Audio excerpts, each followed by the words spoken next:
So perhaps I've let the cat out of the bag. I've told you that it's 8,000 meters per second. But what if the orbit were higher? What if it were a satellite that's halfway to the moon, orbiting the Earth, but halfway between the Earth and moon, at 30 Earth radii away? That's certainly farther away than one Earth radius, or slightly more than one Earth radius, as is the case with like the International Space Station, for example. So let's see if we can derive this equation. Your book is a strong book conceptually, but it lacks, I believe, this equation. So let's look at what's going on. So this satellite travels with some velocity v, and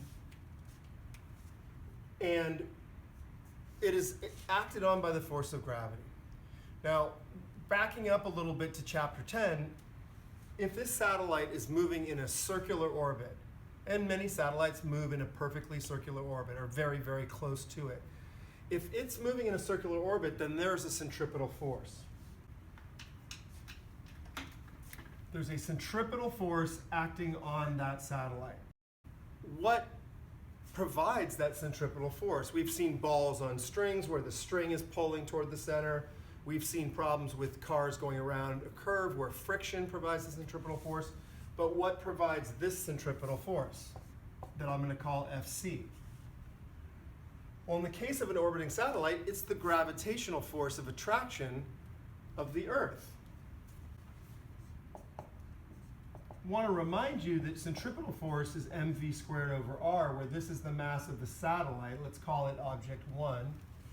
And the gravitational force is big G, the universal gravitational constant, m1, m2, in this case the mass of the Earth is m2, over the distance between them squared. And for a low Earth orbit, let's just pretend like it's a treetop orbit very close to the Earth, and call the height the radius of the Earth. Because the centripetal force is provided by gravity, they are the same force. The centripetal force is gravity, and gravity is the centripetal force. I don't know which way you want to say it. So if we go ahead and set mv squared over r, the centripetal force, equal to the gravitational force g m1 m2 over distance squared. Now, honestly, I'm going to call the distance r, because in a minute you'll see that that's a valuable thing to do. So I'm just saying this is a low orbit. Either way, these are the same number. The radius at which this centripetal force acts is the center to center distance.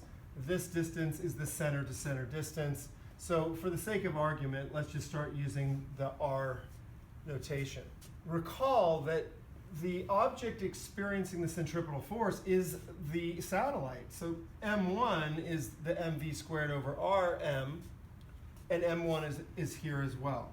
Recognizing that these are the same mass, m1, they can be eliminated by division, cancel, if you will, as can, this is really r times r, and this is r, and since they're both on the denominator, this square is canceled by this r. For those of you that didn't like that, r squared is really just r, and this is r, and so one of these cancels one of those. That leaves a single r.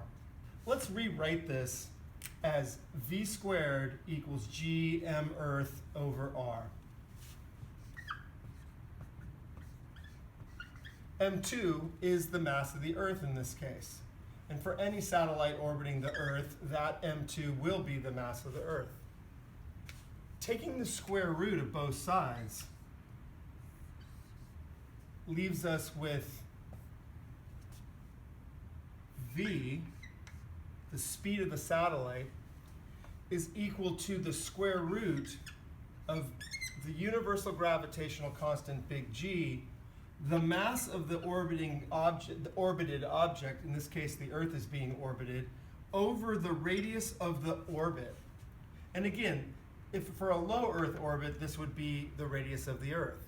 for a satellite that's 2 Earth radii away, this would just be 2 times the radius of the Earth. This is the radius of the orbit. But for a low orbiting satellite, you probably just plug in the radius of the Earth. So we've gotten to exactly why the statement, every orbit has a speed limit, is an interesting, valuable thing to say. G is a constant. It never changes. It doesn't matter where the satellite is, whether the satellite is the moon. G is just G. And the mass of the Earth doesn't change depending on how high the satellite goes. The mass of the Earth is simply the mass of the Earth. So it is solely the radius of the orbit that determines the speed of the satellite. Notice that the satellite's mass doesn't matter at all. It canceled from the expression. We canceled M1. We canceled M1. You could be orbiting a toaster or a Nike shoe at the same altitude as this satellite, and they would both require exactly the same velocity, or speed I should say, at the same orbital radius. Let's go ahead and do a sample problem and put this equation into effect. This is a good equation for you to write down at the bottom of page 1 of our packet.